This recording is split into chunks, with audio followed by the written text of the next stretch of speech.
Hey boss is bear গো। আজকে আমার daily ব্লগের 37তম দিন। তো কালকে তো আমি ফিরে চলে আসছিলাম বন্ধুর বাসায়।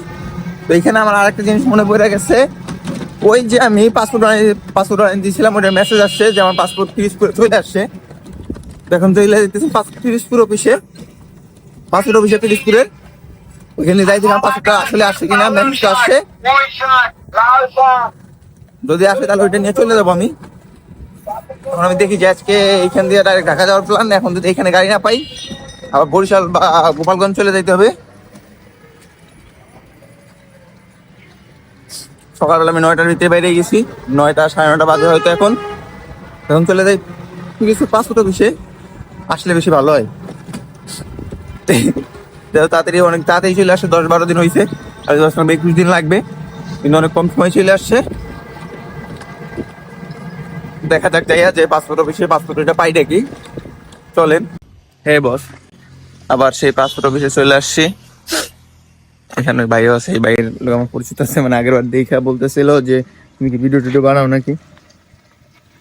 তো এখন যে পাসপোর্ট অফিসের ভিতরে আজকে একটা দেখি, যদি পারি পাসপোর্ট অফিসের ভিতরে ভিডিও বানাবো। দেখা যাক কি হয়, চলেন যাই ভিতরে যাইয়া পাসপোর্টটা নিয়ে আসি। কিন্তু পাসপোর্টটা এসে দেখে আমার তো মেসেজ আসছে যে বললো তোমার পাসপোর্টটা পিস করে চলে আসছে, কালেক্ট করো এটা। তো আমি তার জন্য আজকেই চলে আসলাম, কালকে রাত্রে মেসেজ আসছে। তো চলেন যাই দেখি ভিতরে। তো বস, পাসপোর্ট অফিসের ভিতরে আমি ওইখান থেকে আমি পাসপোর্টটা নিছি। এই যে আমার পাসপোর্ট, ভিতরে দেখা যাবে না, ভিতরে আমার নাম টাম সব দেওয়া আছে। দেখাবো না আস্তে আস্তে, দেখা যাক কোথাও ঘুরতে যাওয়া যায় নাকি পাসপোর্টটা নিয়ে।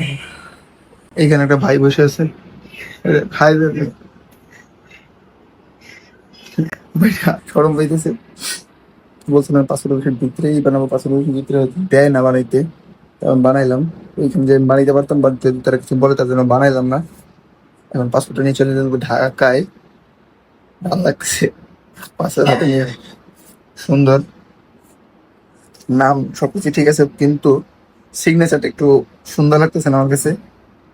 এখন একটা স্ট্যাম্প পরে নাই, পুরো ফাঁকা, পুরো বইটাই ফাঁকা। এই যে এরকম হবে, বিশের বই ফাঁকা। দেখি এখানে কয়টা লাগান যায় বিশের বই।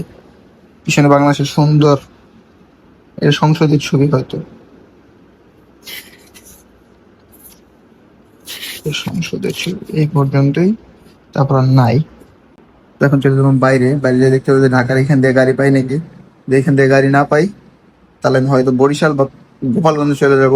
আমার বাসার পাশে মানে সাভারে, যদি সাভারের গাড়ি যদি এখান দিয়ে না পাই, তাহলে বরিশাল নাহলে গোপালগঞ্জ, এই দুই জায়গার এক জায়গায় চলে যাবো। চলেন যাই, বরিশাল নাহলে গোপালগঞ্জ। আগে এখানে যে আগে গাড়ি দেখি। চলে আসি বাইরে, এই যে ভাই, ভালো থাকেন ভাই, দোয়া করি। তাই আমি চলে যাবো বাইরে। এখন কাউন্টারে যেতে হবে, কাউন্টার ওইখান দিয়ে যদি গাড়ি পাই তাহলে চলে যাবো এখান দিয়ে ঢাকা, আর যদি না পাই তাহলে চলে যাইতে হবে বরিশাল, নাহলে আমি গোপালগঞ্জ চলে যাবো এখান দিয়ে ডাইরেক্ট। ওইখান থেকে গোপালগঞ্জ বা বরিশাল দিয়া ওইখান দিয়ে গাড়ি পাই যাবো, 100% গ্যারান্টি। গোপালগঞ্জ তো সব এইদিকে খুলনা, তারপরে সব গাড়ি ওইখান দিয়ে যাই, ওই রোড দিয়েই, তার জন্য এখান দিয়ে পাই যেতে পারি আমি। নাহলে বরিশাল দিয়ে বিভাগীয় শহর অনেক গাড়ি, ওখান দিয়ে যাইতে পারি। চলেন দেখা যাক কি করা যায়। তো আগে এইখানে কাউন্টার যে ঘুরে আসি, চলেন যাই। তো এইখানে আবার আমি এখানে গাড়িটা পাইলাম না, বুঝছিলাম গাড়ি থাকবো না এখান দিয়া। তো এখন আমি ঢাকা গুলিস্তান যেতেছি না, এখন চলতে হবে একটু বরিশালে যাই, ওইখান দিয়ে একটু ঘুরা টুরা ঘুরতে পারি। আর নাহলে বাসে ওইখান দিয়ে 100% আমি নবীনগর বা সাভারের বাস পাইয়া যাবো। নবীনগর বা সাভারে বাস পাইয়া গেলে ভালোই, ওর সবথেকে ভালো। কারণ আমার ইচ্ছা করতেছে না, কারণ এখন গেলে ওই সন্ধ্যার কাছে হয়ে যাবো নবীনগর সাভার। আমার ইচ্ছা করতেছে না যে আমি ঢাকা ঘুরি, ঢাকা দিয়ে আবার ওই বাস আর একটা নেই, ওই জ্যামের ভিতরে দাঁড়াই, এটা ভালো লাগবে না। এর জন্য আমার ওইখানে যাই বেশি বেটার হবে। গোপালগঞ্জ গেলাম না, কারণ গোপালগঞ্জ গেলে আমার বোন ফোন দিয়ে বলবে যে বাসায় আয়, তুমি কারো বাসায় যাবো না এখন। কারণ আমি বরিশাল যাবো, বরিশাল যাওয়ার জন্য আমি আবার সি অফিস চলে যেতেছি। সি অফিসের ওইখান থেকে ডাইরেক্ট কিন্তু চলে যাই বরিশাল। তো বিয়ার টিসি পাই তাহলে তো ভালো, দেখা যাক কি হয়। যে আঙ্কেল আমার নিয়ে সি অফিসে, জেলাটা সুন্দর, বাট যে বললাম না সেরকম ভাবে টাইম করে আসতে পারতেছি না আমি ঘুরবো। আজকে এখন ভালো হয়েছে যে মেসেজ দিছে ওরা কালকে রাত্রে, আমি যে এখন গেলাম, এখন দেখি পাসপোর্ট আইসা করছে, পাসপোর্ট পাইয়া গেলাম হাতে। পাসপোর্ট ভিতরে একটু ভিডিও বানাইলাম। তো চলেন যাই বরিশালে আবার। এদিকে আছে বলে আন্টি আমরা বলছেন যে আমরা সিধেই বল আন্টি আপনি সিধে বলে সিধে থামায় রেখে দিছে অনেক লোক। সিধে বল শিক্ষা দিয়ে বরিশালে লোকাল বাস পাইছি কালকে, মতন আর বিআরটিসি পাইনি। বাট বিআরটিসিও কালকে লোকালের মতনই কাজ করছে। আমি ঘুমাই পড়ছিলাম, অনেক ক্লান্ত ছিলাম, ঘুমাই পড়ছি। তারপরও তারা শুধু বারবার গাড়ি থামাইছেন, ঘুম ভাঙছে আর বাস থামাইছে। তো চলেন যাই বরিশালে। সেখানে এখন বাস হয়ে গেছে নষ্ট। আবার এই চাকার লগে আমার দায়িত্ব দিতেছে আবার পাতলিতে পর্যন্ত বাস যাওয়ার কথা, বাট এখন বাস নষ্ট হয়ে গেছে দেখে যাইতে পারবো না। আবার ঝামেলা করতে আমি এখানে আর কিছু না করে আমি চলে যাতার সাথে বিপদন যাওয়ার জন্য। ওইখান থেকে আমি নকুলবাদ চলে যাবো। নকুলবাদ দিয়ে আমার গাড়ি আছে, হয়তো 2টা বাজে আমি ফোন ছিলাম এক জায়গায়, তারা বললো যে 2টা বাজে তুমি গাড়ি পাইয়ে যাবা নকুলবাদ থেকে। চলেন ঢাকায়। ভালো লাগতেছে না, ঘুম আসতেছে গাড়িতে, বেশি ঘুম আসে বেশি। এখানে বসে চলে আসে। আমি সাকুরা গাড়ির টিকিট কাটছি, আমার গাড়ির 2টায়।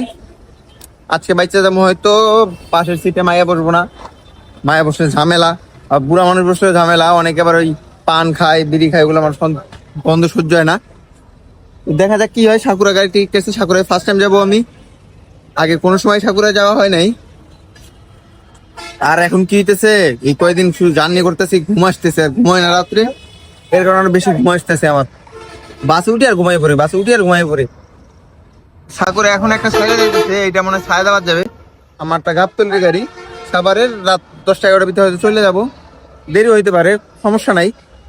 আরিচা রোড দিয়ে যাবো, তো আরিচা রোডে একটু দেরি হয়।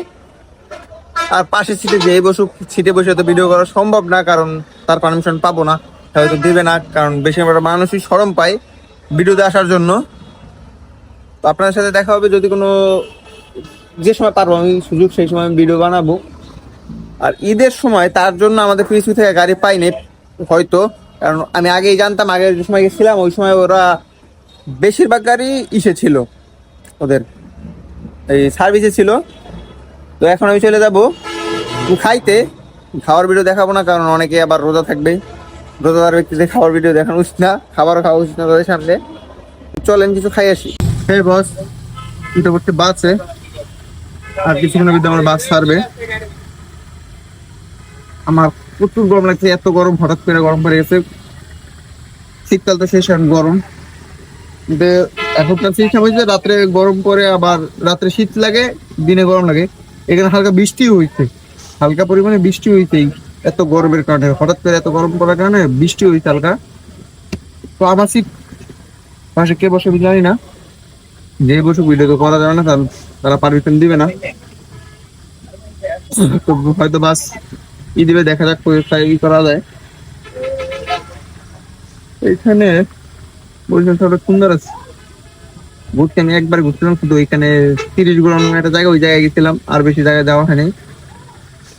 3বার আসছি, 2বার একবার শুধু কাছে, একবার একটু কাজে আসছিলাম, দ্বিতীয়বার আরেকটা কাজে, মানে কাজে আসা হয় কোনো, এমনি ঘোরার জন্য আসা। এরপরে আশা করি ঘোরার জন্য আসবো। ঘোরার জন্য যদি আমার আনতে চান, তার জন্য আপনার সাবস্ক্রাইব করেন, বেশি করে সাবস্ক্রাইব করে দেন দেওয়ার পরে, তাহলে দেখবেন ঘুরতে খেতে দিক। তো বাস ছেড়ে দিক, একটু ঘুম দরকার। আমি 2-3 দিন ধরে ঘুমাইতেছি না রাত্রে, একটু ঘুম দরকার, আমি একটু ঘুমাই নেই। চলেন চলে যাই। বস আমি চলে এসেছি আমার বাসায়, বাসায় না রাস্তায় ঢুকছি। তখন চলে যাবো বাসায়। রাস্তায় আর ভিডিও করা হয় নাই, কারণ পুরো রাস্তায় আমি ঘুমাইছিলাম, অনেক ঘুম আসছিল, ঘুমাইয়া পূরণ করা হয়ে গেল। জার্নি করছি তো, আর জার্নিতে আমার বেশিরভাগ ঘুম আসে, সত্যি কথা, গাড়ি উঠলে আমার ঘুম আসে। তো আজকের মতো এখানে শেষ করে দিই, দেখা হবে নেক্সট ব্লগে। তো ভালো থাকবেন, সুস্থ থাকবেন, আমার জন্য সবার জন্য দোয়া করবেন, শেয়ার করে সাবস্ক্রাইব করবেন। আর হ্যাঁ, আপনাদের জন্য একটা স্পেশাল ভিডিও আছে, ভিডিওটা দেখার জন্য অন্তত পক্ষে সাবস্ক্রাইব করে রাখেন।